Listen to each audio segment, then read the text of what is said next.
என்ன தடவலாம்? ஏன் என்ன தர வேண்டியது நல்லா இருக்குது? என் தோலுக்குள்ளேருந்து சுரக்க வேண்டிய சுரப்பு சுரக்கலை. அந்த சுரப்புகள், அது எண்ணெயாக இருக்கட்டும், குழப்பாட்டு எது வேணா இருக்கட்டும், ஹார்மோனாக எது வேணா இருக்கட்டும், நமக்கு தெரிஞ்ச அடிப்படையில் அதிகமாக வெப்பம் ஆயிடுச்சுன்னா காஞ்சி போயிடும், தண்ணி காஞ்சி போயிடும் இல்லையா? ஒரு தண்ணி காஞ்சிருச்சுன்னா வறட்சி ஏற்பட்டால் என்ன அர்த்தம்? சூடு ஜாஸ்தியாகிடுச்சு, தண்ணி கம்மியாயிடுச்சு இல்லையா?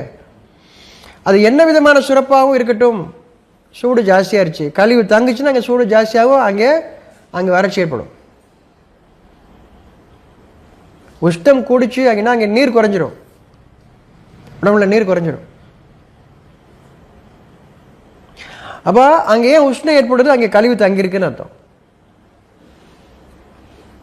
அது உங்களுக்கு பிரச்சனையாக ஆகும்போது தான் எனக்கு பிரச்சனைன்னு நினைக்கிறீங்க. சின்ன சின்ன தொந்தரவாக இருக்கும்போது இங்கே பெருசாக பொருட்டை எடுத்துக்கல அதை. சதா என் கவனம் அதன் மீது போகிற அளவுக்கு வரும்போது தான் எனக்கு எதோ பிரச்சனை பட தெரியுதுங்க அளவுக்கு வர்றீங்க. அது வரைக்கும் உங்களுக்கு படிப்படியாக அதிகரிச்சிருக்கு.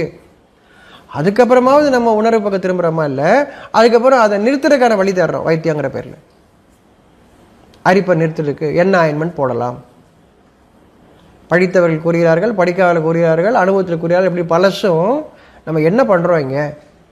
எதுவாக இருக்கட்டும், நான் என்ன பண்ணுறேங்கிற பதிலாக நீ என்ன செய்யணும்னு சொல்லி கொடுக்குறாங்க யாருனாலும் சரி. அப்போ எனக்கு என்ன வேணும், நான் என்ன தவறு செய்கிறேன்னு சரி அதை செய்யுங்க. அப்படி தடவக்கூடிய பொருள் நீங்கள் உட்கொள்ளக்கூடிய பொருளாக இருக்கணும். நீங்கள் சாப்பிட்டா எனக்கு ஒன்றும் செய்யாது, அதுதான் இங்கே தடவும் செய்யணும். இல்லைன்னா அது சாப்பிட முடியாது, அது விஷம், தடவும் கூடாது. ஏன்னா அந்த தோலும் அந்த பொருளை இழுக்கு, உடம்புக்குள்ளே இழுக்குது, ரத்தத்தில் கலக்கும். ஏன்னா சாப்பிடக்கூடியதுன்னு அர்த்தம். சாப்பிடக்கூடியது மட்டும் தான் உங்கள் உடம்புல எதுனாலும்